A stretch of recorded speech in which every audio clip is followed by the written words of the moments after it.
Even in Death are now come back in the Crucible because Superstars were able to win versus Space Station in the last series. They still have opportunities left to grow as a team, to continue to improve, and most importantly, get that role swap on lock for the Crucible, which will be taking place in a few weeks. But Team Freedom now are in a position to maybe claim the top spot from North America. And for a team like Team Freedom, who started out this year in HGC with so many members just new to the top of professional scene of HGC or Heroes of the Storm in general, that is insane growth, Dread. Yeah, and that's a lot of the times we talked about early stages, the more successful Phase 1 team was Team 8 or Roll20, right, in modern day. And they were a team full of young names whatsoever, but then they had a leader who's been long-standing, and I feel like that's the biggest thing to separate the two, because they are youth and success in the roster that is now becoming veteran of Roll20, but very much so that the members of Team Freedom, not a single one of them had ever really been anything other than just barely top 8, and then somehow together as a unit growing, they have suddenly become one of the best in North America. Maybe the best in North America. It's kind of hard to gauge. The one thing that they don't have, which is funny enough, only that can be solved through experience, is consistency. The one problem Team Freedom has, they're the only ones, I feel like, in that position who's justified to have it, right? Because of the youth that they have as a group. Well, as we look at the standings for North America, Team Freedom do have an opportunity to prove their consistency this weekend, because in being able to win both of their series, which tonight is versus Even in Death, tomorrow will be versus Space Station Gaming, they would prove and say, we do not fall victim to an upset the way that both Gale Force and Tempo Storm did last week. And getting those two victories, as you can see, would put them up one series over Roll20. Roll20 has one series this weekend, and then they both have a single series next weekend. This is going to come down to the wire, my friends, and this is why it is hard to say who will be the first team to qualify from North America. Our top standings are so incredibly close. It's crazy. And you got to remember that not so much before today, but the last HGC day that we had out of last weekend, Gale Force went from the top to third. Things can very quickly change here within the North American standings. It is going to be a tight race here. The only aspect that we do know for a fact is going to be Even in Death. They're sitting at the bottom, sadly. And so it's really what can they gain here against the series against Team Freedom, and can Team Freedom remain down the current path that says we're going to BlizzCon? Well, let's get the games going. Let's hear from Nasmus and Frozen X about the series. See, that's the thing I think about Freedom that's so strong, is all their players are really solid. Their hero pools are really big, especially like Nasmaz. It's not like they play like a bunch of weird stuff, but they play like standard really well. And then they have like specific drafts they mix in that are tough to deal with. They play like Diva, which we don't have much experience playing against Diva. And they play a pretty strong Medivh too, who's kind of a pain to deal with, even if we're better at dealing against Medivh than normal. But like Medivh is still hard to deal with. I'm mainly scared of those two strats from them. And they just have like really good teamwork and team play. They don't have that many weaknesses. I think against Even in Death, we're just gonna keep it normal. They improved a lot from the very beginning of the season. They're slowly finding themselves, slowly improving. Of course, it's not something that appears in a single week, and I think that in the reason of this, we should still be in a good spot against them. But I think they have a good future if they keep their heads up and they look to work as a team. So we're just gonna play our own game and hopefully leave with a trio so we can look good in the standing. Fear of Medivh coming out from Frozen X, and Even in Death is a problem for Even in Death. We really have not seen any Medivh play at all from this team, whereas that puts so much power in the hands of Team Freedom, who already has a lot of the power just looking at standings alone. As we saw in the last series, Space Station versus Superstars. Space Station doesn't play Medivh. They had to ban it in a lot of the games, which gives potential other strong picks like an Abathur or Tassadar in the hands of the other team. I mean, I think it'd be enough to at least be even able to argue that maybe Superstars won that series because they can play the Medivh factor, that it drew a ban in every single game, which was a major selling point for them. And that you are right, that has got to be maybe even too big of a setback here for Even in Death, the fact that there is going to always be the lurking, will Medivh come online? I don't think the members of Team Freedom necessarily even need to draft it if it's left open. I feel like they can be comfortable kind of maybe venturing to some Tier 2 strategies, test them against Even in Death and see, you know, are they worth it against maybe a more formidable opponent? And that's what I would expect to see out of Freedom. Just keep it cool, keep it classy. Well, let's check in with the classy cheers, starting with Even in Death. At the top, Harlequin, but right behind, the pirate that is unsalted. Where Salted Pirate is, we don't really know just yet. And after that, we'll take a look at Team Freedom, Esports US. Pretty darn savvy. He's not holding his own at the top anymore. Oh no, pretty darn savvy. What happened? You know? Esports US, you have to watch out for that trickster. Yeah, you gotta watch out for him. Not Esports EU though. Biggest thing there, you know? Gotta no surprise. Any way that Dread can possibly do it, he will. Esports US is call voting out for the freedom. EU. You know, I don't. It doesn't even really mean that. It's Twitch names, you know? I mean, to be honest, other than the guy who named it EU is Garbo. Okay, let's be real. Name. That is just blatantly 10 out of 10 trolling. But then everybody, you know, the other ones is just more of, I just finding something to talk about, really. Well, we've got a battleground, and it is what you would expect. I didn't know who would pick it, though. Oh. Turns out it's Even in Death. I'm sorry to say for Even in Death, this one battleground that they have grown accustomed to maybe being able to get the one victory in their series, they're now facing the only other Sky Temple team in all of HGC North America, and that is Team Freedom. Even in Death likes to take team fights as a way of potentially being able to get back into the game, and But Team Freedom really likes to team fight. So what is, if you had to give me one thing, what is Superstars' advantage? Do they have one? Or not Superstars, excuse me. Holy cow. Bring him back from the That last wasn't series. even with Space Station. Even in Death, is there anything here that you see that you could recall? Like, if Even in Death wins the series, what is the one factor that they would have done it through? I feel like it's got to be Homicidal. Just, yes. That's it. Some hyper carry, Homicidal. But he's not hyper I carry. know. You hyper tank. Hyper, well, I mean, Leo. You could be the Tank. hyper tank of Leo. ETC focus is maybe one way. Team Freedom has always had this core warrior that they build strategies around. We had Stitches in part 1, now it's ETC for Zugrug in part 2. So they're at least starting out with that, knowing that they can't first pick this hero because Homicidal would ideally like to play the ETC. They'll ban it. Team Freedom has banned Greymane. This leaves a lot up. This leaves Genji. This leaves Medivh. Abathur, Uther, Rhaegar, a lot of big names. I'm avoiding your question because I really don't know, Dread. I don't know how Even in Death defeats Team Freedom. I think part of it is trying to figure out, if they're able to figure out who might be, hero pool-wise, a target for the team, and maybe it's Zugrug. I am flabbergasted that we just saw first pick Rhaegar. From Freedom. On Sky Temple. There's a Genji up. Why you know Genji? Why? Come on, Team Freedom. Why you know Genji? I don't know. Why didn't they Genji? Not to go into anything teamfight focus is not a wave clear oriented map. We'll find out, Freedom. What do you got in store for us? Again, Team Freedom honestly could draft nothing like they do in any other series, or they could draft identical, and I feel like either way I would be like, Freedom gets to choose what they want to display in the series. There's very little other than making sure that they just don't lose an unreasonable amount of games. And again, they are such a skilled group. You've got to be confident. So just, I'm willing to just kind of wait it out, see what their mentality is in the series, because it really could be just wild drafts on wild drafts. And again, it makes sense to do that. Yeah, but Freedom doesn't strike me as a wild drafts kind of team. Arthas Lucio. Ooh, that.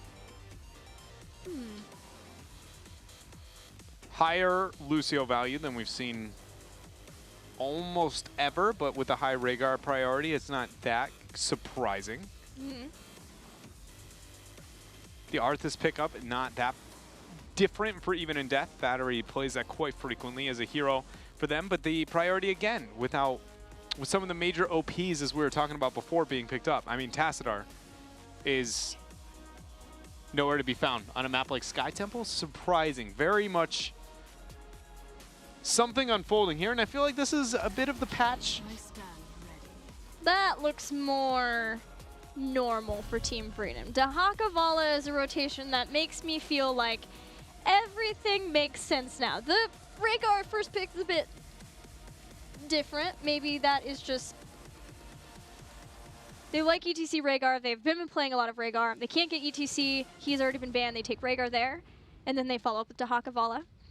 And I mean, Ancestral is an amazing support heroic in this current meta here. It's just without being a melee assassin meta where Rhaegar stands out, and a map where the wave clear is there, and no major ban on priority on specific supports. It still does stand out as a curious first pick for Freedom. Ariel's been banned, so it's a double support meta then. That's it.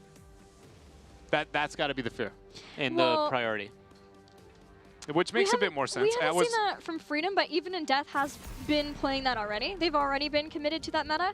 They were way back at the start of Phase 2, and then last series versus Roll 23, the 4 games they played was double support, but 2 of those were with Tyrande, so do with that what you will. Only one was the full Rhaegar Kharazim double support you would envision. Which is part of the reason it's so kitty womp is that Even Death is the one willing to rid of the Ariel, that they see the Rhaegar on the other side, and they're just like, man, double support. Team Freedom is not a double support team. They have not been, even when it was at the core of the meta. Yeah, and if they do, it's Tassadar or Medivh. So it seems like this kind of, nuance that we see unfolding between the Rhaegar priority, the Lucio. They aren't that far off from their normal position, but they're one bump up across the board. And that usually is for a very, very big reason. And the only indicator right now has got to be that Ariel ban out. Tassadar has finally found himself here after the secondary ban phase. And a Lunara pairing with Arthas, unfair advantage.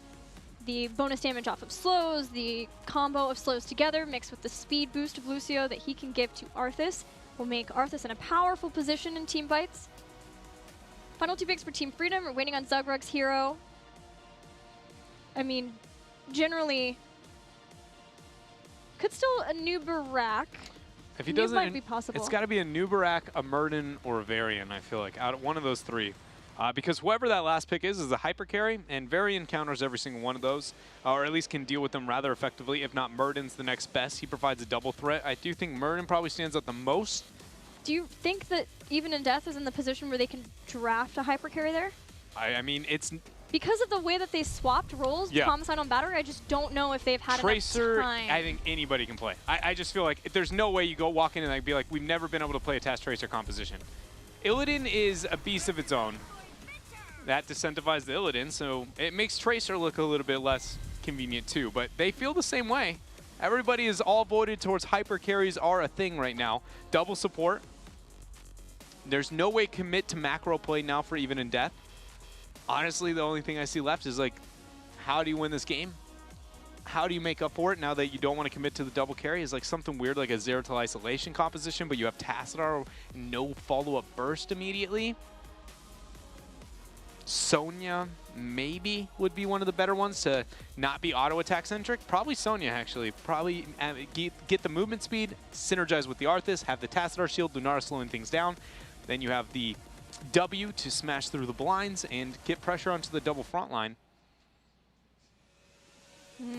You can see Even in Death is... They're about as stumped after Freedom decided that they were ready for adventure. We'll go back to Malthael. Double poison into a double support with nobody to execute. I've done some Heroes of the Storm math in my day, and that's not an equation I typically like. Yes, and that's even scarier with, as you said, a double support for Team Freedom. How interesting that Team Freedom have been willing now to draft a double full support. I think the first one we've ever seen from Team Freedom with the Lily. Told you anything can happen. It's not, I don't think it'll stop. Everything else is like hardcore Team Freedom. The method of which we got there may be a bit different, but the Lily is the only thing that's like, whoa, way different. You know, I feel like for everybody at home, if you were along the roller coaster with that was that last series, you see that wild pick coming in the later stages of the draft, and you go, I watched Space Station Gaming do this, and this was not very good. So like, we need to take a minute and realize that for everybody at home that might not understand it, Lily was, yes, she is crazy, but she was pretty thought out. You know, the Nova, yes, it was thought out according to the composition, but it's still very, very high risk. Lily has competitive viability in certain situations, and she was picked in that exact same situation. So I feel like, yes, it is different, but again, it was still considering international meta and Team Freedom not near the risk that we saw Space Station go into by going with the Nova. It's just not the same, even though it's equally, maybe, or at least close to as rare of a hero. Blinds are going to be very effective versus the composition that Even in Death has. Both Lunara and Malthael wanting to spread their poison, the Reaper's Mark. Malthael has other ways, so does Lunara, but it does eat away at a lot of the ways of Lunara and Malthael to spread that poison for Malthael. That also translates into his mobility with Wraith Strike. We're ready for game 1 between Even in Death and Team Freedom. We'll see you on Sky Temple. Starting it off in blue is Even in Death Battery on Lunara. We got Lutano representing the Tassadar here. How is going to be playing Lucio. Frozen X on Arthas. And Homicidal on Malthael.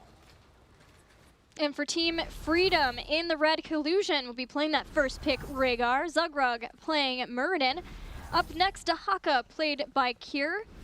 The Vala will be played by Dansky this time, normally a Nasmus hero, but Nasmus is playing Lili. So we have now seen the role swaps continue for Even in Death. Arthas is going to be played by Frozen X. And Battery's on the Lunara. We knew that Battery, the way that Homicidal explained it to me was that when there's a double warrior, Battery will be playing the second warrior, Homicidal will be on the main warrior. But Malthael, this does feel like something flexed in a way that Even in Death haven't been able to catch up with the roles yet. And that was my fear with a melee assassin. Anybody but Malthael, right? Malthael, when you have 2 warrior players, you're like, okay, I can play warriors as the offlaner or Malthael. But when you start to go into things like Illidan, which has been a traditional hero for Even in Death in the past, as for Team Freedom, that's where my concern is. Can Even in Death still draft those kinds of heroes if they're going to keep Homicidal on the main warrior? But maybe it's just going to be continually a flux, and we're going to have 4 fluxes and a support for Even in Death. You know, I knew a team once that labeled themselves as that, and it didn't really seem to work out too high. Really? It lasted only about 3 weeks, it really felt like, and then eventually it was like, okay, that's not going to work out. Do you remember who that might have been? Was that Gale Force? I think so, yeah. Maybe before. It was a different Gale Force. It was a different Gale Force. Pre-B-Step falling apart and splitting into 2 different teams. And they were experimenting, and this may not be a full flexing. We'll have to wait until game 2 to see what's going on here. I just get but scared. It is interesting. It is scary. Anytime I hear a team confident enough to be like, you know what, we're just 4 flexes, I'll be like, you know what, I'm struggling to identify enough members, even in North America, that have a hero pool far enough to claim themselves a singular flex to 5 of them? Oh, baby! You guys, I've been waiting in the wayside. Where have these flexes been? There's the catch on Frozen X. Zugrug moving into position. Kira's now stalked in, grabs him for a quick first blood for Team Freedom. Lunara's up on top, though, doing her best to get those shots and minimize some of the damage. At least keeping the shots near 50-50 means that that kill is not going to lead to a double staggered shrine, or double staggered death, but more importantly, consuming both of the shrine phase. Team Freedom does move up, though, with the Muradin Rhaegar. Enough threat between the 2 of them to force Even in Death. They're just going to constantly kind of bounce ping-pong back and forth between the 2 while they get all 5 members back to life. Speaking of Gale Force, we've got Gale Force itself, as well as a Blinding Wind style build for Lili, focusing into Mass Vortex so she can hit more targets. Battery almost goes down there. I feel like Dansky almost had to expect that to be a kill. He had Hot Pursuit procs, at least 2 of them would have had a mobility, or at least maybe enough of mobility to at least compete with the Lunara there. She ends up surviving. Freedom here, with only 1 kill, has found themselves with roughly a full level advantage. And it is, the minion wave is sitting, after this minion dives, now dead even. So this is the advantage, half level here for Freedom. Early giant camp, or excuse me, night camp usually means a heavy giant transition for any team with a global like that. So expect Freedom to pressure out the giants now. Let's talk support builds. Hit me with it. Anything strike your fancy as the, are we going to see a Bloodlust plus Jug of 1,000 Cups? There isn't really any sort of interrupt for Jug of 1,000 Cups. That might be a possibility. So I was thinking about that a little bit here with how Jugs kind of unfolds its damage output, right? And how it goes with the highest HP target. I want to know, I've never actually gotten to look at the, break down every single number, but if there is no healing debuff picked up by Malthael, is there a world where the Jugs just make it to where nobody can die?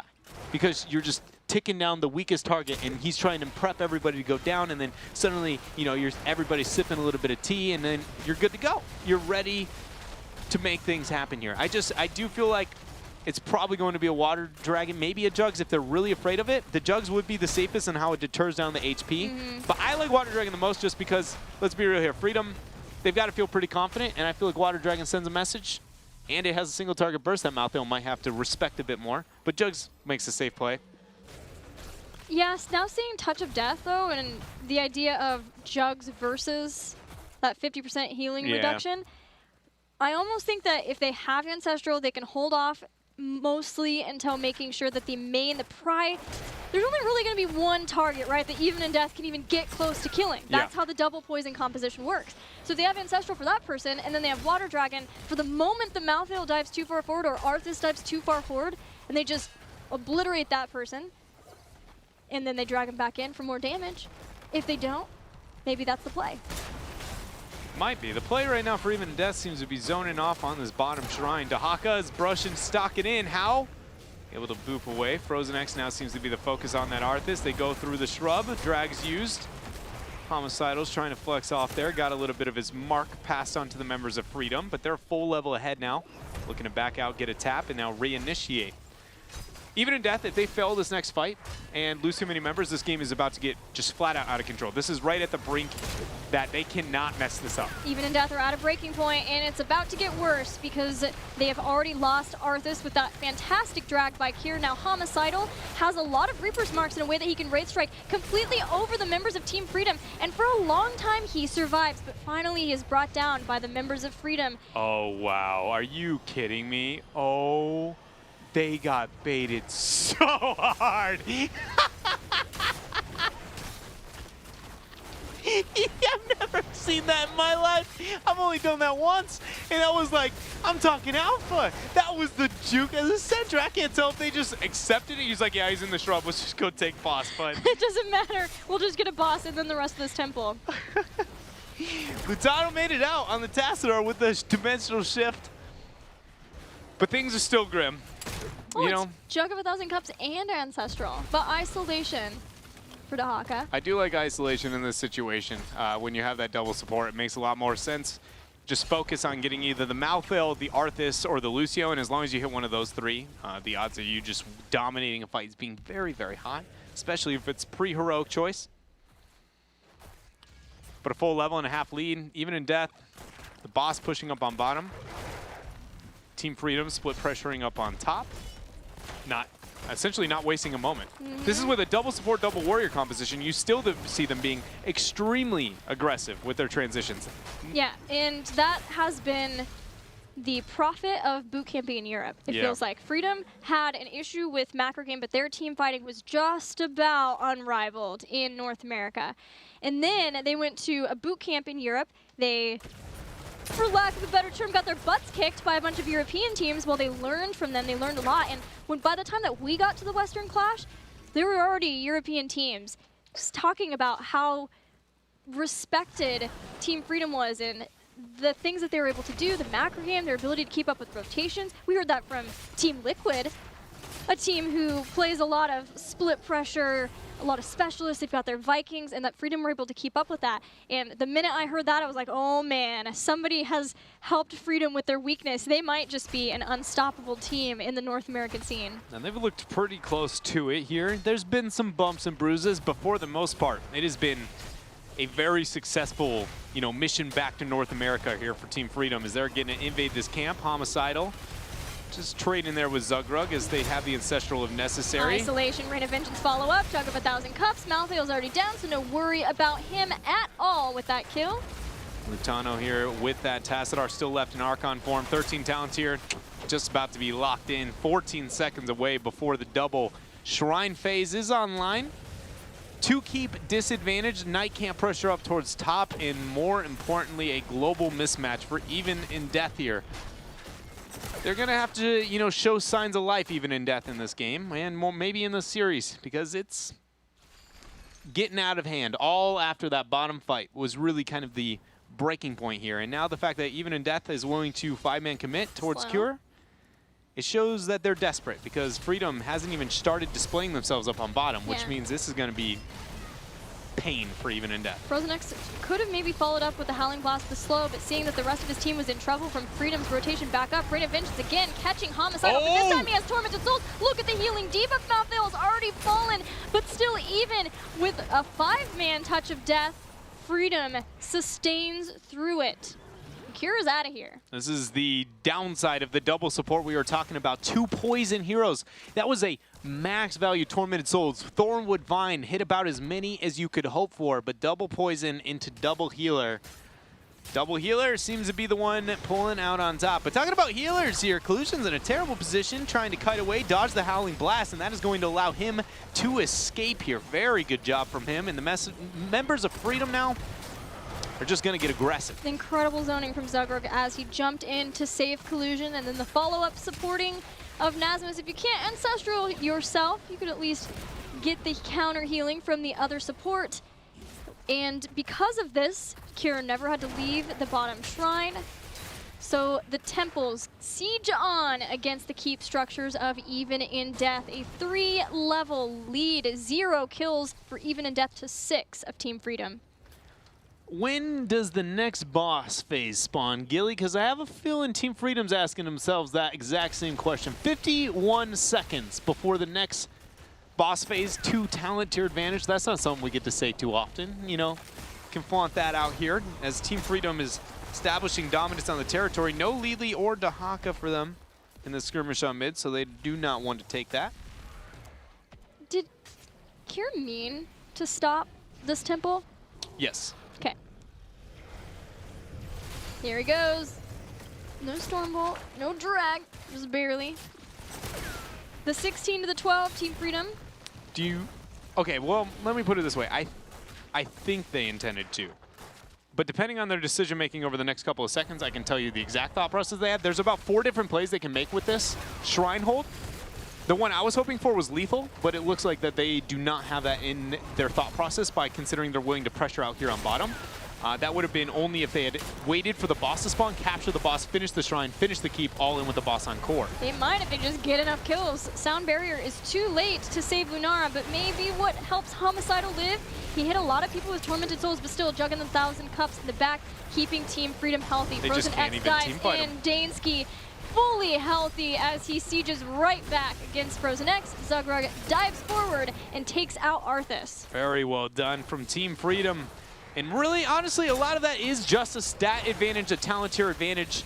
It's just too much for Even in Death to be able to deal with here. Shielding on the core is already removed as they are going to do work here. We have Lunara back, but it doesn't look like it is going to be enough. Team Freedom is able to take game 1 on Sky Temple. Favorite map for both of these teams. But getting away from Sky Temple has got to be a bigger benefit for Even in Death than that of Team Freedom, or than a loss of Team Freedom.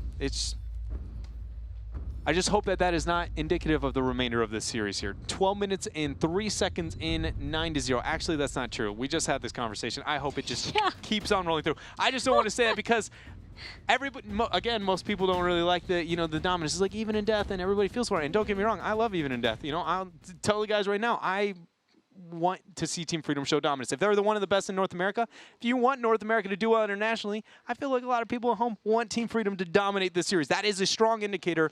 We might not get what's the record against EU in the last 2 tournaments? Because I think it's about a 98% win ratio EU's favor.